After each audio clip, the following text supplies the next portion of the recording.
apa yang dilakukan oleh Rizky Ridho di menit ke-75 itu adalah keputusan yang sangat fatal. Karena apa? Rizky Ridho mendelay permainan. Seharusnya bisa ngoper ke pas atau membuang ke depan, itu lebih efektif. Dan akibat dari mendelay permainan, Rizky Ridho akhirnya direbut oleh pemain Irak karena melakukan pressing tinggi.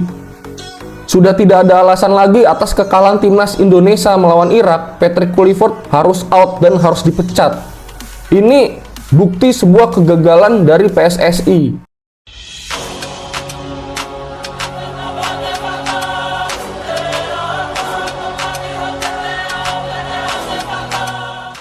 Sebelum lebih lanjut pada video ini, gue mengingatkan kepada kalian untuk menekan tombol like dan subscribe-nya agar membantu perkembangan channel Progresif Football ini. Di sini gue nggak akan bertele-tele ya, langsung saja pada pembahasan intinya. Yang mana di sini yang sangat mengejutkan di menit ke-75 ketika Rizky Ridho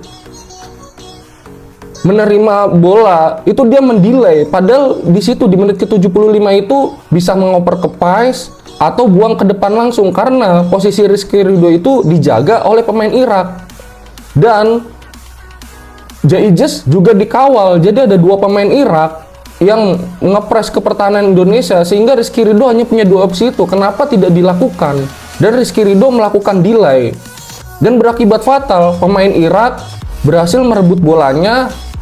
Lalu sudah Indonesia semua gelagapan, belum ada yang siap untuk kembali. Dan ketika pemain Irak menguasai bola, pemain Indonesia telat menutup di lini tengahnya. Ini gol Irak ini sama seperti golnya Arab Saudi yang mana dari tengah lalu menggiring bola ke depan kotak penalti, melakukan tendangan jarak jauh dan mengincar sisi kirinya Martin Paes. Yang mana ini pasti sudah dipelajari oleh Graham Arnold, pelatih Irak, yang mana Indonesia lemahnya itu, apalagi Paes itu lemahnya di posisi kirinya. Jadi seperti itu, terulang lagi. Dan ini sangat efektif juga untuk pelatih Irak ya, pada awal babak kedua. Dia memasukkan Zidane Iqbal dan Muhammad Yusuf. Ini merubah lini tengahnya Irak, lebih bisa terkontrol, lebih bisa memegang bola di tengah. Dan ini memberikan nuansa baru di babak kedua buat Irak. Ini sedangkan Patrick Kluivert hanya berfokus ke striker dan sayapnya saja. Jadi Patrick Kluivert itu menganalisis pertandingan ketika ada perubahan dari Irak. Dia tidak melakukan perubahan itu juga.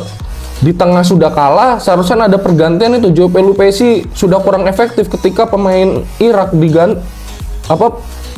pelatih Irak melakukan pergantian di babak kedua. Joe Pelupessy sudah tidak efektif.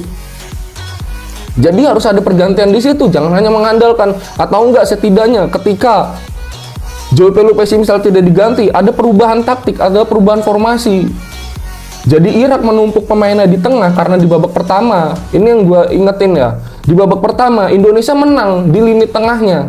Dan ketika di babak kedua, pelatih Irak menggantikan dua pemainnya, masuk Zidane Iqbal dan Muhammad Yusuf itu, dan menumpuk pemainnya lebih banyak di tengah. Itu menang dia, lini tengah dikuasai karena belajar dari Arab Saudi.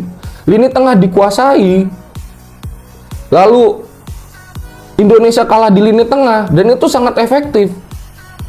Dan di sini Patrick Kluivert tidak menyadari ada perubahan taktik itu dari Graham Arnold. Seharusnya kalau memang dia pelatih berpengalaman, dia mengerti akan situasi yang terjadi saat itu. Dan di pertandingan ini ya, ketika timnas Indonesia bermain baik, wasitnya pasti kurang baik. Nggak tahu kenapa, apakah ini sudah disetting. Ini soalnya kemarin pada waktu melawan Arab itu wasitnya sangat fair sekali, walaupun berasal dari Timur Tengah. Tapi ini dari Cina, wasitnya namanya Manning ini sangat tidak fair ketika Kevin Dix dua kali di area kotak penaltinya Irak mendapatkan pelanggaran tapi tidak dicek VAR. Yang pertama, ketika Kevin Dix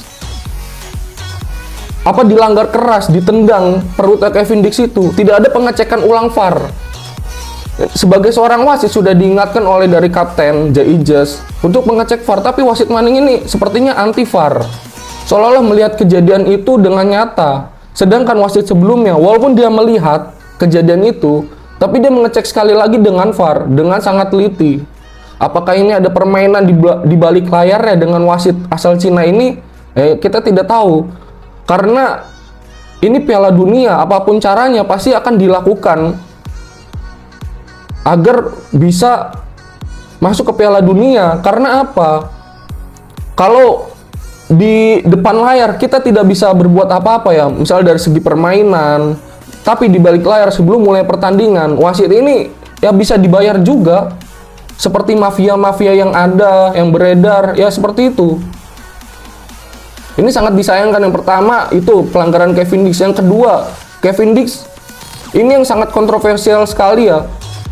Pemain Irak nomor 4 itu ibaratnya walaupun tidak sengaja terus memukul menampar Kevin Dix, dia mendapatkan kartu kuning, jelas berarti itu pelanggaran, tetapi tidak mendapatkan penalti juga dari wasit Cina ini, pemimpin pertandingan ini. Dan ini yang sangat kontroversial sekali. Tidak bisa dinormalisasikan keputusan wasit seperti ini. Jelas-jelas kalau mendapatkan kartu kuning itu berarti terjadinya pelanggaran. Dan terus yang anehnya lagi, ketika oleh Romeni beberapa kali dilanggar juga tidak terjadi penalti, tidak ada pengecekan VAR dari wasit ini. Ini yang sangat kontroversial sekali dari wasit ini, merugikan. Dan pada akhirnya supporter Indonesia melemparkan minuman ke dalam lapangan. Tapi itu yang tidak terpuji, tapi mau bagaimana lagi? Supporter pasti semuanya kesel, jangankan yang menonton di stadion, yang menonton di layar kaca saja pasti juga kesel dengan keputusan wasit yang dibuat. Dan di menit-menit akhir, supporter Indonesia yang menonton, ini gue sendiri mendengar ya di televisi meneriakan nama-nama Sintayong, menginginkan bahwa Patrick Kluivert menginginkan Patrick Kluivert dipecat karena terlalu tidak ada ketegasan, tidak ada perombakan. Sudah diingatkan mulai dari starting line up-nya. Ini bagus itu Hapner, karena mungkin Hapner kemarin berkomentar tidak pedas, tidak baik untuk timnas Indonesia. Makanya dia dicoret dari 23 pemain tersebut dan menonton di tribun. Tapi apa yang dibilang Hapner itu sangat benar. Melihat dari permainan, ditunjuknya pemain-pemain siapa yang ditunjuk oleh pelatih, itu Hapner sendiri yang mengomentari tersebut. Sangat aneh pemilihannya dalam pertandingan besar ini. Dan akhirnya pupus sudah harapannya timnas Indonesia untuk bermain di Piala Dunia. Ini harus, karena targetnya pergantian pelatih itu untuk masuk ke Piala Dunia, ya berarti harus dipecat kalau gagal. Karena Patrick Kluivert sebelum menandatangani kontrak untuk melatih timnas Indonesia, dia menyanggupi kalau timnas Indonesia bakal lolos ke Piala Dunia. Tapi melawan Irak, oke lah, babak pertama bagus, bla bla bla bla, bagus permainannya, sudah tidak kita usah bahas. Tapi ketika babak kedua itu loh, fungsinya tim analisa pemain seperti Denny Lansat, ada Alex Pastur yang katanya Arya Sinulinga itu tim kepelatihan terbaik, tapi buktinya lebih baik Sintayong. Bukan gua membawa-bawa Sintayong, tapi emang Arya Sintayong itu lebih baik melawan Arab, blunder pemain.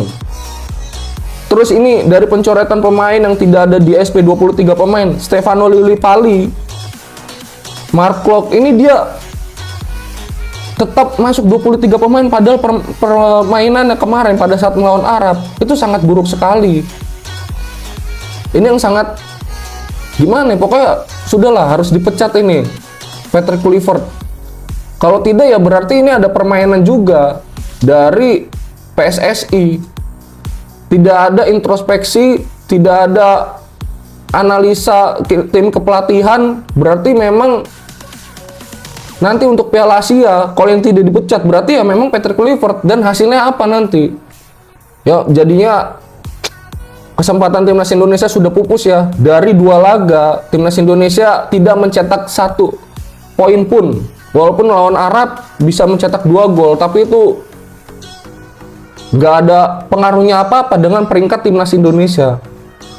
Dan akhirnya timnas Indonesia duduk di dasar klasemen peringkat 3 ya udah pupus sudah. Ini harus menjadi introspeksi PSSI ke depannya bagaimana, apakah tetap ngotot Patrick Kluivert. Gue yakin para supporter dari timnas Indonesia, bukan supporter aja, pasti seluruh rakyat pasti menginginkan pergantian dari pelatih. Kenapa? Pelatih yang sudah membawa Indonesia berkembang mulai dari ronde 1, pemainnya belum belum sebagus sekarang. Dia bisa membawa sampai ke round 3. Tapi ketika round 3 belum selesai, itu terjadi pemecatan yang sangat membingungkan.